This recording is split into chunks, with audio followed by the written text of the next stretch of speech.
Genesis chapter 30. We're going to go back to verse 1. We kind of got into Genesis 30 a little bit last week. Genesis 30 is, if you've read ahead and you've read chapter 30, it's a little bit complicated. We're going to try to go into some explanation as to what's going on here with the account that's found in Genesis 30. We started in chapter 29 seeing that Leah and Rachel are having children, Jacob's wives. Chapter 30 and verse 1, now when Rachel saw that she bore Jacob no children, she became jealous of her sister, that would be Leah. And she said to Jacob, give me children or else I die. It was considered a tremendous shame in the ancient world for a woman not to have children. And so that shows, it's shown forth here in verse 1, Genesis 30 and verse 1, for a woman not to have children was just too much to bear. So she is wanting children. Look at verse 2. Then Jacob's anger burned against Rachel and said, am I in the place of God who has withheld from you the fruit of the womb? Verse 3. She said, here is my maid Bilhah. Go into her that she may bear on my knees, that through her I too may have children. So she gave him her maid Bilhah as a wife, and Jacob went into her. This again, we talked about this last week in the ancient culture. This was a common practice of that time. If the wife is seeing that she is not going to bear children, she will hand over and by proxy, so to speak, have a surrogate mother, so to speak, in which she might have children through the handmaiden. Verse 5, Bilhah conceived and bore Jacob a son. Again, we see this over and over and over again throughout chapter 29 and 30 and throughout the Bible, that conception is the beginning of life. Conception is the beginning of life. Verse 6, then Rachel said, God has vindicated me and has indeed heard my voice and has given me a son. Therefore, she named him Dan. Verse 7, Rachel's maid Bilhah conceived again and bore Jacob a second son. So Rachel said, with mighty wrestling I have wrestled with my sister, and I have indeed prevailed. And she named him Naphtali.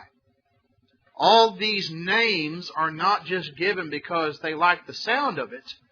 These names have meanings behind them. And we're going to see this in the chart a little bit later on. Verse 9.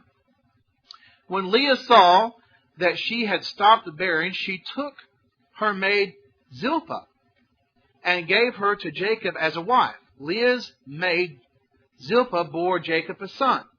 Then Leah said, how fortunate.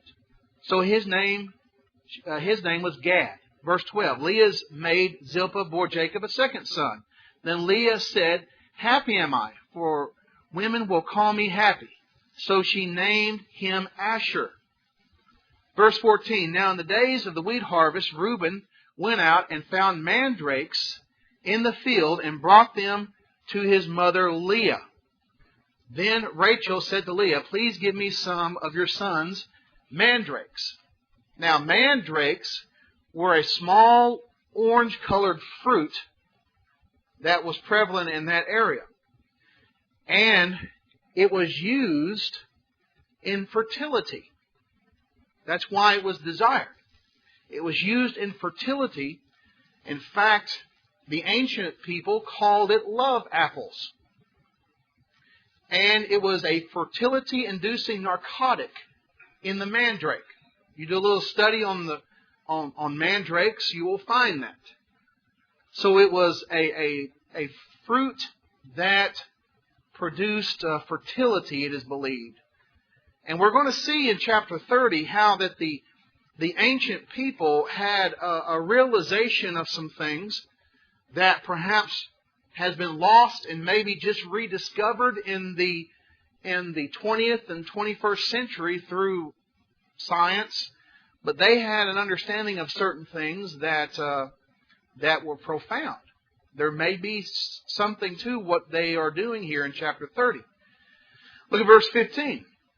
But she said to her, "It is a small matter for you to take my husband, and would you take my son's mandrakes also?" So Rachel said, "Therefore, he may lie with you tonight in return for your son's mandrakes." So you see the strife there in the family. Verse 16. When Jacob came in from the field and in the evening, then Leah went out to meet him and said, "You must come in to me, for I have surely hired you with my son's mandrakes." So he lay with her that night. Verse 17. God gave heed to Leah, and she conceived and bore Jacob a fifth son. Then Leah said, "God has given me my wages because I gave my maid to my husband." So she named him Issachar. Verse 19. Leah conceived again and bore a sixth son to Jacob. Verse 20. Then Leah said, "God has endowed me with a good gift. Now my husband will dwell with me because I have borne him 6 sons. So she named him Zebulun. Verse 21. Afterwards she bore a daughter, and her name was Dinah. Verse 22. Then God remembered Rachel and gave heed to her and opened her womb. So, verse 23, she conceived and bore a son and said, "God has taken away my reproach." She named him Joseph. A good portion of the latter part of the book of Genesis will focus on Joseph, saying, "May the Lord give me another son." Now, as we look at this chart here, the chart that was handed out, Jacob's wives and children, to kind of get a time frame of what's going on here, this is taking place. Joseph was probably born approximately 1,914 years before Christ. So we're talking about events from our time period of about 3,900 plus years ago. A long, long time ago. And as a result of this, we see how that God is fulfilling the promise that He made to Abraham. All the way back to Genesis chapter 12, "I will multiply you." Well, He's doing it through His son and His grandson, Abraham, Isaac, and Jacob. They are multiplying, and they're coming into the promises that God promised to Abraham when He called him out of Ur of the Chaldees. So these promises are being unfolded slowly but surely, but they're coming to pass. Now, if you look at the chart, Jacob's wives and their children, meaning of the names are in italics. You look at the first category, Leah's children, and the number by the name means the order in which they were born. You have Reuben, you have Simeon, Levi, Judah, Issachar, and Zebulun. And then Dinah. And you have the corresponding numbers there in the time in which they were born.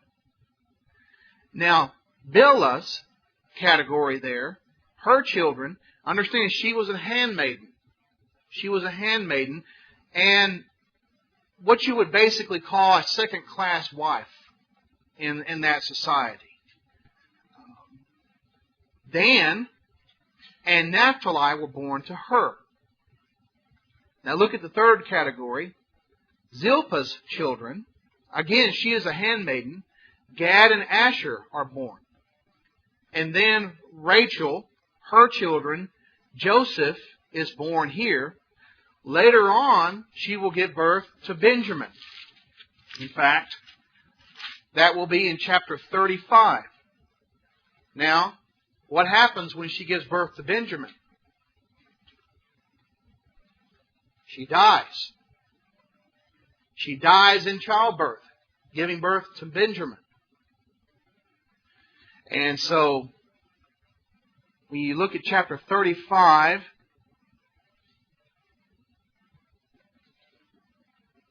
verse 17, when she was in severe labor, the midwife said to her, "Do not fear, for now you have another son." Verse 18, "And it came about as her soul was departing, for she died, that she named him Benjamin." Or Bioni in verse 18. But his father called him Benjamin. We'll talk about the significance of the name change there. Benoni means sorrow, the son of my sorrow. Benjamin means the son of the right hand. So there was kind of a name change that took place there. And you see all the names and the corresponding numbers and the number in which they were born to all of these four women. And of course, the most significant one out of them would of course be Judah. And the tribe of Judah would come from him, and the Lord would come from the tribe of Judah. Now, it's very interesting to me that Levi was number 3, and then Judah was number 4. That's significant because what comes first in the Bible? The Levitical priesthood came first, then the superior priesthood of Christ came after that. You read about that in the book of Hebrews. So you have Levi, and then after Levi, you have Judah. Levi was, of course, would be the tribe that would develop into the tribe of Levi. The priest, the high priest, would come from that under the law of Moses that would be given later on. But a superior priesthood, a superior covenant would come through Jesus Christ, and He is of the tribe of Judah. He's described as the Lion of the tribe of Judah. Royalty. And when Jacob, or Israel, as his name will be changed later on, when he blesses all of these sons, he's going to say something very significant about Judah. And we'll get to that towards the end of the book of Genesis. There are prophecies in those blessings that we realize under the New Testament. And they refer to, of course, Christ and Him being the Son of God and the work that He did. So Genesis chapter 30, you see here the fulfilling of this plan. All of these children are being born. These will be the 12 tribes of Israel. We'll talk about the significance of Joseph's sons later on as we get into the deeper towards the end of the book of Genesis. Genesis 30 and verse 25. Verses 25 through 43 is an interesting, yet at the same time puzzling portion of Scripture. But I think if we look at it closely and we try to examine what's going on here, we can see what is happening. Now, before we get into that, think about this. What was the significance in the ancient world, or when you think about it, just about 100 to 150 years ago, what would be the significance of a family or a couple having a large family, a bunch of children? A lot of work to do. A lot of workers. You'd have a couple that had a farm, they had a ranch, they had a lot of work to do. The more children you had, the more workers you had. I mean, you don't have to go back very far, too many generations in our past, when that was a fact.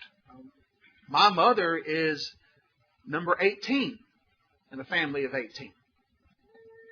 She was the last child born, and my grandfather on my mother's side had a wife that died, and then he remarried again, and between those two women had 18 children. Mom was number 18 in that number. And so that time frame goes all the way back to the early, the late 1800s and the early 1900s when all that took place. And so even that far back in time, having that many children was very beneficial. They had a farm in Britton, Texas, which is south of Grand Prairie. I think it borders Grand Prairie, if I'm not mistaken. And that farm and that farmhouse now is a historical area.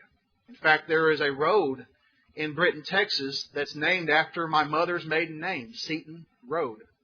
That was my mother's maiden name, Seaton, because of the significance of the Seaton family in Britton, Texas. So having a large family was very beneficial in the ancient world and in recent history. Look at verse 25. Now it happened about when Rachel had borne Joseph that Jacob said to Laban, "Send me away that I may go to my own place, to my own country." He wants to go back home. He had been there for a while. He had already been tricked by Laban earlier in chapter 29 to stay an extra 7 years. And so he wants to go back home. Verse 26. "Give me my wives and my children for whom I have served you, and let me depart, for you yourself know my service, which I have rendered you." So Jacob is saying to Laban, I want to go back to my homeland. I want to take my family with me. And you know the service that I have rendered to you. You know the things that I have done. You know how you have prospered because I'm with you. Let me go now. Verse 27, "But Laban said to him, if now it pleases you, stay with me. I have experienced," now some translations may say divined. We'll talk about that in just a moment. "I've experienced, or seen by experience, that the Lord has blessed me on your account." Verse 28, he continued, "Name your wages, and I will give it." Now, he's wanting Jacob to stay. Now, why do you think Laban wants Jacob to stay? Got all those kids, and he's prospering. I mean, that goes hand in hand. You have all those children, all those workers, and he is prospering as a result of Jacob's being there, his presence there. And so he's wanting him to stay.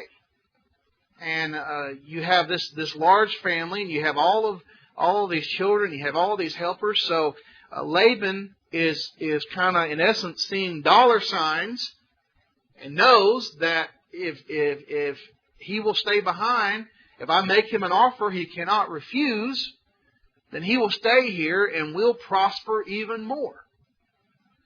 And so you have this going on in Laban's mind. It's very interesting that in verse 27, he said to him, Laban said to him, "If now it pleases you, stay with me. I have experienced." That word experience there is the word for divined, or he has done something by divination in the Hebrew. In other words, it indicates that Laban has dabbled into some mystical knowledge, so to speak, and has said, I have figured out through this mystical knowledge, through this kind of witchcraft type of activity, that the Lord has blessed you blessed me on your account. Now, later on, under the law of Moses, such activity would be forbidden, would be against the law, strictly forbidden for Israel to engage in. Leviticus 19 and verse 26, Deuteronomy 18 verse 10, and verse 14. Yes.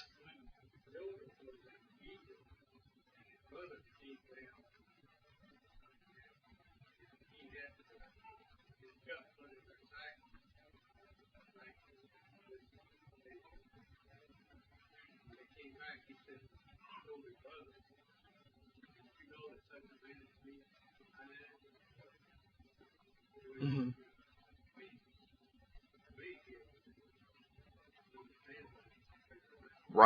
Right. It was the word itself in Hebrew is usually associated with witchcraft in certain places of the Scripture. So Laban here is basically talking about how that he has figured out. Now, he didn't have to go through all of this experience, this witchcraft or this sorcery type of thing, to know that the Lord is blessing him on account of Jacob. He could just see around the prosperity that he's experienced as a result of Jacob being there. We know that Laban is pagan. Even though he is related to Abraham, he's pagan. Because later on in chapter 31, we'll see this when we get into the chapter, that there are some household idols that are stolen. Those household idols are something someone that believes in the one true God would not have. Household items were stolen. I believe it was Rachel that did it. Yes, verse 19. Deuteronomy 31 and verse 19. Laban had gone to shear his flock. Then Rachel stole the household idols that were her father's. So he's already, to a certain extent, dabbling in idolatry. And probably one of the reasons Jacob wanted to get away. That probably was an influence that he did not want on his children. And Rachel, unfortunately, took them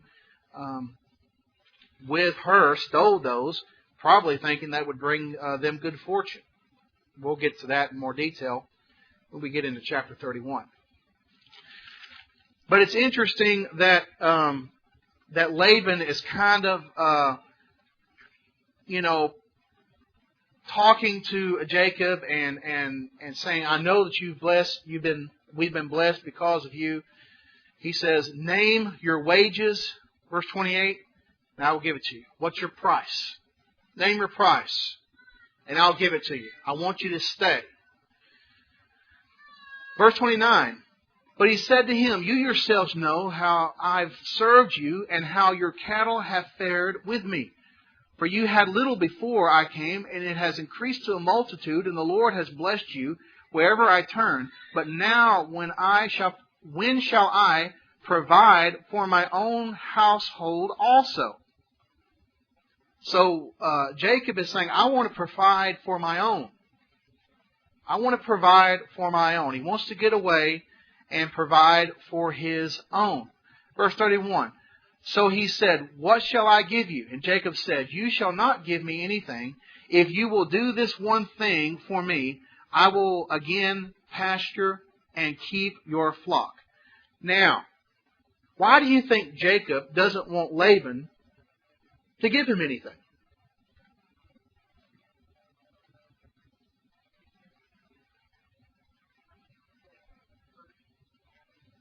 There would be what? What could Laban hold over Jacob? You owe me. That's it. Yeah, he's already been deceived by him 14 years earlier. Or 7 years, so to speak. He's already been deceived by him. And so he doesn't want to be indebted to Laban. There are certain people, and you probably know, that you don't want to receive anything from them. They might be relatives or whatever, because they know they're giving it to you because they want a favor. They want to hold it over you. Look what I did for you. I helped you. I gave this to you. And they want something. And Laban was of that character. And so Jacob is basically, he's being wise here. He has grown. He's matured in his thinking, so to speak, over this period of time. And he says, "No, I'm not going to do this. I'm not going to have you give me anything," verse 31. But he's going to do something here that's rather unusual. We're going to go through and read it, and then we're going to go through and try to explain what's going on here. Let's go back to verse 31. So he said, "What shall I give you?" Laban says. And Jacob said, "You shall not give me anything. If you will do this one thing for me, I will again pasture and keep your flock." Verse 32, "Let me pass through your entire flock today, removing from there every speckled and spotted sheep, and every black one among the lambs, and the spotted and the speckled among the goats. Such shall be my wages. Verse 33. So my honesty will answer for me later, when you come concerning my wages. Every one that is not speckled and spotted among the goats, and the black among the lambs, if found with me, will be considered stolen. Now, understand that the speckled animals, the animals that were spotted in their coat, in their appearance, were not considered pure, so to speak. They were not considered pure, so Jacob is saying, I will take those that are spotted, the ones that are speckled, the ones that are impure. Verse 34. Laban said, Good, let it be according to your word. Now Laban thinks he's going to prosper as a result of this. He's going to clear out all the speckled, all the black sheep, and all those out, and he'll prosper from this. Verse 35. So he removed on that day the striped, the spotted male goats, and all the speckled and spotted female goats, every one with white in it, and all the black ones among the sheep, and gave them into the care of his sons. And he put a distance of 3 days' journey between himself and Jacob fed the rest of Laban's flocks. Now look at verse 37. Then Jacob took fresh rods of poplar and almond and plane trees, and peeled white stripes in them, exposing the white which was in the rods. Strange behavior here. Verse 38. He set the rods which had peeled in front of the flocks in the gutters, even in the watering troughs. Keep that in mind. Even in the watering troughs, where the flocks came to drink, and they mated when they came to drink. That word mated in the Hebrew has a significance. We'll come back to that in just a moment. So the flocks mated by the rods, and the flocks brought forth striped, speckled, and spotted. Verse 40. Jacob separated the lambs and made the flocks face towards the striped and all the black in the flock of Laban, and he put his own herds apart and did not put them with Laban's flock. Verse 41. Moreover, whenever the stronger of the flock were mating, Jacob would place the rods in the side of the flock in the gutters, so that they might mate by the rods. Again, there's that word mate. Verse 42. But when the flock was feeble, he did not put them in, so the feebler were Laban's, and the stronger were Jacob's. Verse 43, so the man became exceedingly prosperous, and had large flocks, and female and male servants, and camels and donkeys. So even in this process, Jacob prospered. It seemed like a deal that would prosper Laban. And when Jacob went through this process that we're going to look at in just a moment, it actually prospered Jacob. Now, in chapter 31, which we won't have time to get into tonight, Jacob says that's enough, it's time to leave. And that's not going to make Laban very happy. In fact, God is telling him, you need to get back to your family. You need to get back to your family in the promised land that I've given you. So there's a message from God to return to the land of your fathers. Chapter 31 and verse 3. Now, look at chapter 38 here, or chapter 30 and verse 38. It says, he set rods and he peeled in front of the flocks in the gutters, even in the watering troughs where the flocks came to drink, and they mated. They mated.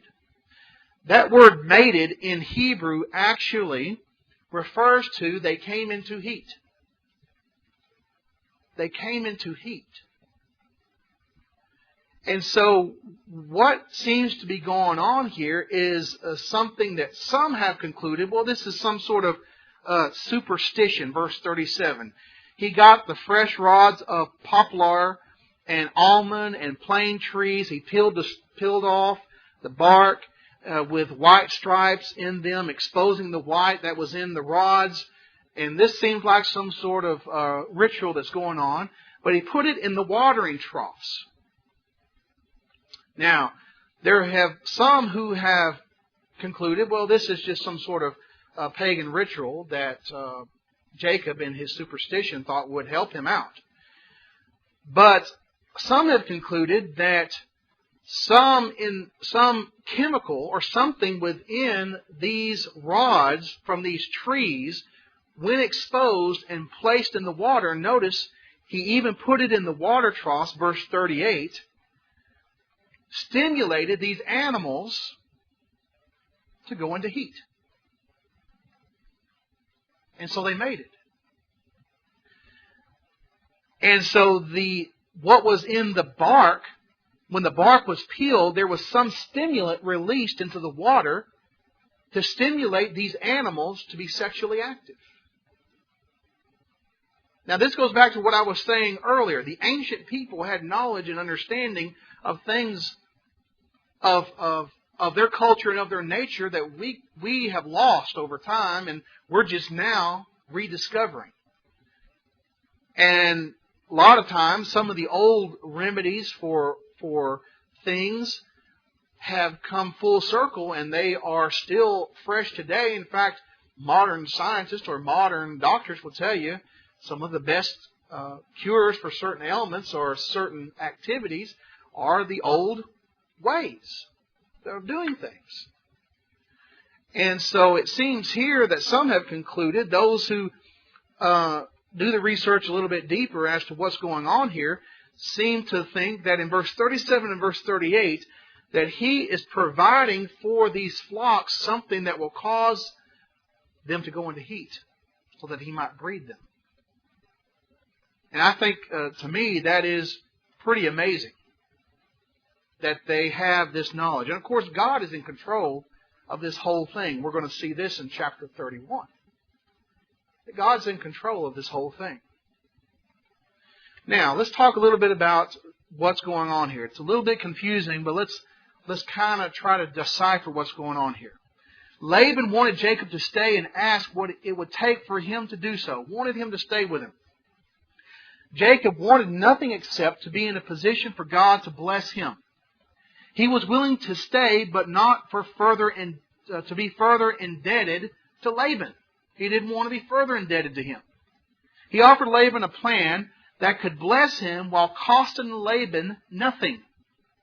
He would continue to care for Laban's animals as he had been doing. His pay would consist of animals not yet born, animals which would seem to be the less desirable, that Laban would not want because of their markings and their colors. None of the solid colored animals would be taken by Jacob, and if any were born into Jacob's flocks, Laban could take them. Only those animals born speckled, spotted, striped, or abnormal colored would belong to Jacob. Evidently, most of the animals were white sheep, black goats, brown cattle. Few were in the category of Jacob's request. Further, Jacob would not even use the living speckled or the abnormal colored animals to breed more like them. He would separate them into a flock of their own kind, and apart from the normal colored, this would be his. Since it seemed to Laban that the birth of such abnormal marked animals was unlikely to occur in any significant proportion from the normal colored, he agreed.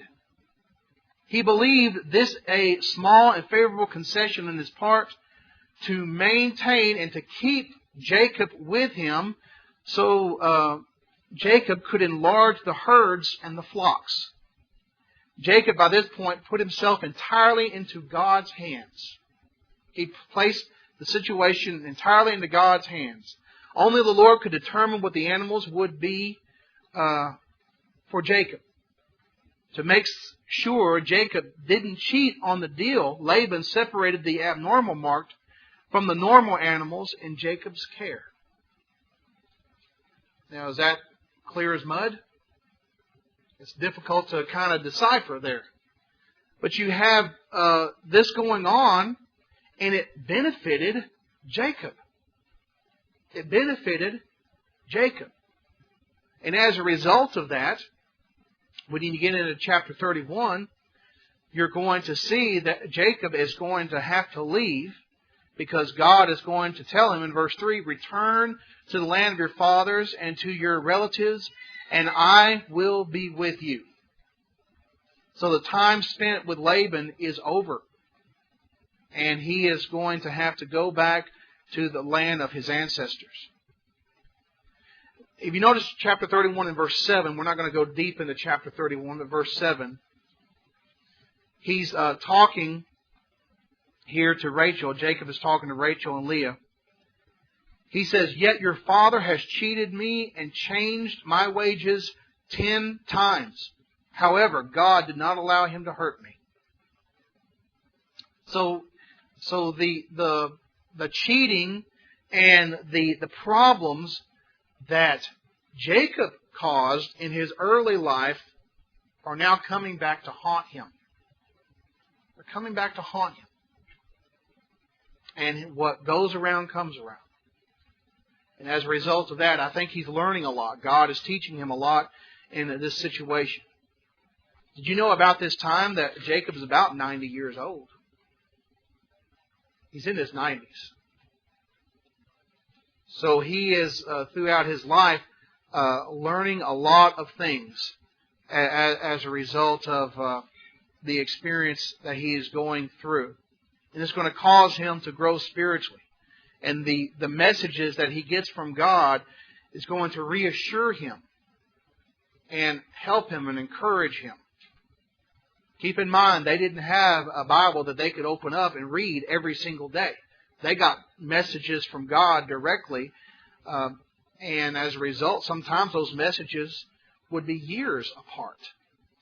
Years apart. They didn't happen every day. We will get into chapter 31 next week.